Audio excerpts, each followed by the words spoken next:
பனி கூடங்கள் மெல்ல உடைந்து விட்டால் உயிர் ஜனிக்கும் உயிர் ஜனிக்கும். இந்த பாட்டு நீங்க எல்லாருமே கேட்டிருப்பீங்க. ஓகேவா? இந்த பாட்டுல பனி கூடங்கள் அப்படிங்கிற ஒரு லைன் யூஸ் பண்ணியிருப்பாங்க. இதை நான் இப்போ எதுக்கு சொல்ல போறேன் அப்படின்னு பார்த்தீங்கன்னா, அதில் ஒரு பயாலஜி உங்களுக்கு சொல்லி தர போறேன். ஆல்ரெடி ஒரு சிஸ்டர் கேட்டிருந்தாங்க, அமினோ சென்டசிஸ் பத்தி சொல்லுங்க அப்படின்னு கேட்டிருந்தாங்க. அது வேற ஒண்ணுமே இல்லைங்க.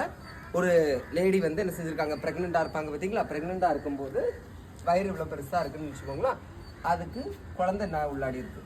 அந்த குழந்தையை சுற்றி ஒரு ஃப்ளூயிட் இருக்கும். ஓகேவா? அந்த ஃப்ளூயிடை தான் என்ன சொல்லுவாங்கன்னா அம்னியாட்டிக் ஃப்ளூயிட் அப்படின்னு சொல்லுவாங்க. சரியா? இப்போ அமினோ சென்டசிஸ் அப்படின்னா, இப்போ குழந்தை கரு வளர்ச்சியில் வளர்ந்துக்கிட்டே இருக்கும்போது அந்த குழந்தைக்கு ஏதாவது பிரச்சனைகள் இருக்கா, இல்லைன்னா அது ஜெனட்டிக் டிசார்டர் இது இருக்கா, அது நோய்கள் ஏதாவது இருக்கா, இந்த குழந்தை வந்து ஆரோக்கியமா இருக்காங்கிறத கண்டுபிடிக்கிறதுக்காக இந்த ஃப்ளூயிடை என்ன செய்வாங்க, எடுப்பாங்க. கொஞ்சம் எடுத்து டெஸ்ட் பண்ணுவாங்க. ஓகேவா? அந்த ஃப்ளூயிடை டெஸ்ட்டுக்கு எடுத்து அதை கண்டுபிடிக்கிறாங்க பார்த்தீங்களா, அதை தான் நம்ம என்ன சொல்லுவோம்னா அமினோ சென்டசிஸ் அப்படின்னு சொல்லுவாங்க. சரியா? இன்னொரு விஷயம், இந்த அம்னியாட்டிக் ஃப்ளூயிட் வந்து எப்படி இருக்கும்னா ஷாக் அப்சர்வராக இருக்கும்.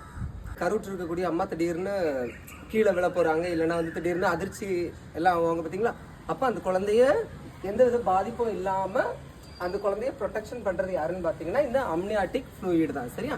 அதே மாதிரி குழந்தை பிறக்கிறது கொஞ்சம் நேரத்துக்கு முன்னாடி என்ன ஆகும்னு பார்த்தீங்கன்னா, இந்த பனிக்கூட தரவை என்ன செய்யும், உடையும். அதுதான் கன்னி பிறப்பு அப்படின்னு சொல்லுவாங்க. ஓகேவா? இப்போ உங்களுக்கு அமினோ சென்டசிஸ்னா என்னன்னு புரிஞ்சிருக்கும், அம்னியாட்டிக் ஃப்ளூயிட்னால என்னன்னு புரிஞ்சிருக்கும். ஓகேவா? அப்படி தான் லைக் பண்ணுங்க. தேங்க்யூ.